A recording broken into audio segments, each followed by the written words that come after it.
بسم اللہ الرحمن الرحیم۔ ہم نے اپنے معاشرے میں بہت سارے غلط مفروضے بنا رکھے ہیں۔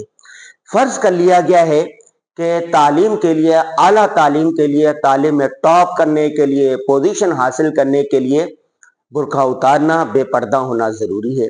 حالانکہ ایسا بالکل نہیں ہے۔ ابھی حال ہی میں دیکھیں، خیبر پختونخوا میں ایک بچی ہے، اس نے ٹاپ کیا ہے یونیورسٹی میں، اور خیبر پختونخوا کے وزیر اعلیٰ نے ان کو میڈل پڑھایا ہے، ایوارڈ دیے ہیں۔ اس بچی کو آپ دیکھ سکتے ہیں کہ مکمل شرعی لباس میں ہے، بلکہ ایک برقع تو وہ ہوتا ہے جس کو وہ عام برقع کہتے ہیں، ایک ٹوپی والا برقع ہوتا ہے جو پختون خاص طور پر پہنتے ہیں، اور یہاں سے لے کے کوئی چیز، ہاتھ پاؤں، کوئی چیز اس میں نظر نہیں آتی، آنکھوں کے سامنے بھی ایک جالی بنی ہوئی نظر آتی ہے۔ اس خاتون نے اسی برقعے کے اندر، شرعی لباس کے اندر، مکمل حجاب کے اندر ابتدا سے لے کے یونیورسٹی تک گئی، مکمل تعلیم حاصل کی اور پردہ نہیں اتارا۔ اس کا مطلب کیا ہے؟ اس کا مطلب یہ ہے کہ مکمل پردے کے اندر اور بے پردہ ہوئے بغیر بھی ٹاپ کیا جا سکتا ہے۔ لیکن معاشرے میں یہ ایک ہو گیا کہ یہ روشن خیال ہے، اور اعلیٰ تعلیم کے لیے ضروری ہے کہ وہ جو آج کی پرانی فرسودہ تعلیمات ہے، فرسودہ رسومات ہے، ان کو چھوڑنا ضروری ہے۔ حالانکہ یہ فرسودہ رسومات نہیں ہے۔ ہمارے نبی صلی اللہ علیہ وسلم نے خواتین کے جو حقوق بیان کیے ہیں، وہ آج بھی دنیا وہ دینے سے عاجز ہے۔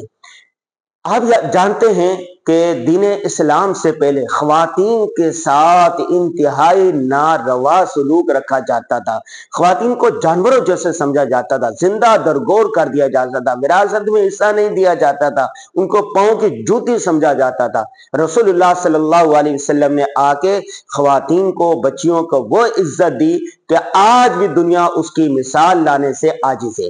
حضور صلی اللہ علیہ وسلم نے ایک موقع پر فرمایا کہ اگر کسی کے گھر میں 2 بیٹیاں ہو اور وہ اس کی اچھی تعلیم و تربیت کرے تو اس کے لیے میں جنت کی ضمانت دیتا ہوں۔ ایک صحابی نے عرض کیا، یا رسول اللہ اگر ایک بیٹی ہو؟ تو آپ نے فرمایا وہ اس کی اگر تعلیم، اچھی تربیت کرے تو اس کے لیے بھی جنت کی ضمانت ہے۔ اللہ اکبر۔ پھر آپ صلی اللہ علیہ وسلم نے فرمایا مجھے 3 چیزوں سے بہت محبت ہے، نماز سے محبت ہے، خوشبو سے محبت ہے، اور عورت سے محبت ہے۔ جس چیز کے ساتھ نبی صلی اللہ علیہ وسلم محبت کرے اس بات کے کیا کہنے۔ اور آخری مرتبہ خطبہ حجۃ الوداع میں جب آپ صلی اللہ علیہ وسلم نے صحابہ کرام، لاکھوں صحابہ کرام کے سامنے خطبہ دیا اور آخری خطبہ تھا، اس میں بھی آپ صلی اللہ علیہ وسلم نے فرمایا عورتوں کا خیال رکھنا، ان کے حقوق کا خیال رکھنا۔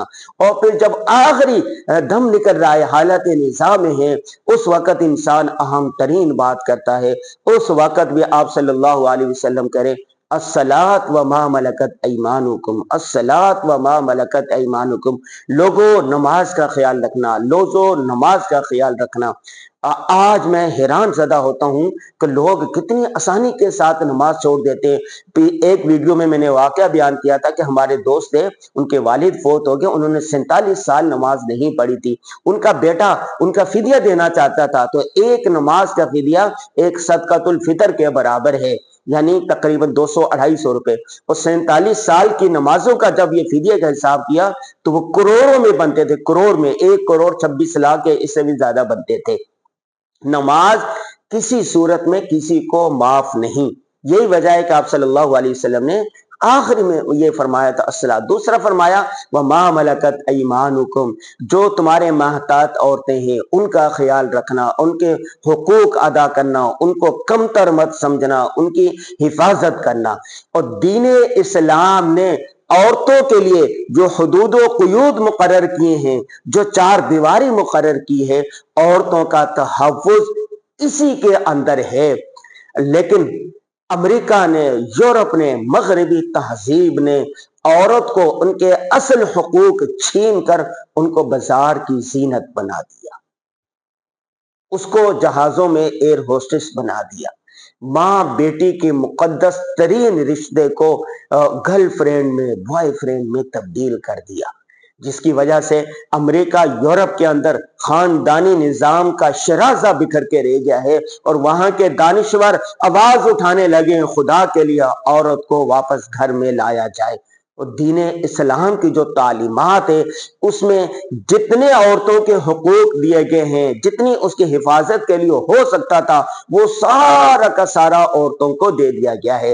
تو بہت سارے لوگوں نے یہ جو مفروضہ بنا رکھا ہے کہ آج کے دور میں پردہ کرنا ممکن نہیں، آج کے دور میں شرعی حجاب ممکن نہیں، آج کے دور میں رسول آج سے 1400 سال پہلے کی تعلیمات پر عمل کرنا کما حقہ ممکن نہیں، ایسا ہرگز نہیں ہے۔ یہ ایک خیال ہے، فرسودہ خیال ہے، یہ جاہلانہ باتیں ہیں، ایسا ہرگز نہیں ہے۔ 1400 سال پہلے جس طرح دین اسلام کی ایک ایک چیز پر عمل کرنا ممکن تھا، آج بھی اسی طرح ممکن ہے۔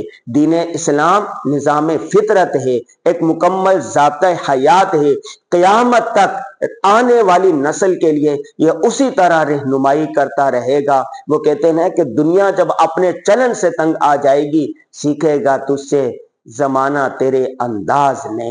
تو آج بھی بہت ساری خواتین الحمدللہ جو مکمل شرعی حجاب کرتی ہیں، پردہ کرتی ہیں، اور اس میں سکون راحت محسوس کرتی ہیں۔ مجھے یاد آ رہا برطانوی صحافی ایوان ریڈلی جب وہ افغانستان میں گئی تو بالکل لباس نے وہ برہنہ قسم کا لباس پہن رکھا تھا، حجاب نہیں تھا، کچھ نہیں تھا۔ جب وہ مسلمان ہو گئی، وہ کہتی ہے کہ میں برقع پہن کے برطانیہ گئی تو مجھے اس کے اندر مکمل تحفظ محسوس ہوا، مجھے اس میں بالکل سکون محسوس ہوا۔ پہلے گھورتی ہوئی نظروں سے ہماری طرف مرد دیکھتے تھے، لیکن اس کے بعد مجھے گندی نگاہ سے کسی نے نہیں دیکھا۔ پردے کے اندر جتنا میں سکون محسوس کرتی ہوں، جتنی میں عزت محسوس کرتی ہوں، اور وہ اس کا بغیر پردے میں ممکن نہیں ہے۔ تو بھائیوں بہنوں، ماں باپ کو چاہیے کہ اپنی بیٹیوں کو، اپنی بہنوں کو، اپنی اولاد کو، اپنی بیویوں کو مکمل شرعی حجاب کروائیں، طریقے کے مطابق کروائیں۔ اسی میں سکون ہے، اسی میں عافیت ہے، اسی میں بلائی ہے۔ دنیا میں بھی عافیت سے رہیں گے، اور آخرت تو پھر ہے ہی آپ لوگوں کے لیے۔ اللہ تعالی ہم سب کی حفاظت فرمائے، آمین آمین یا رب العالمین۔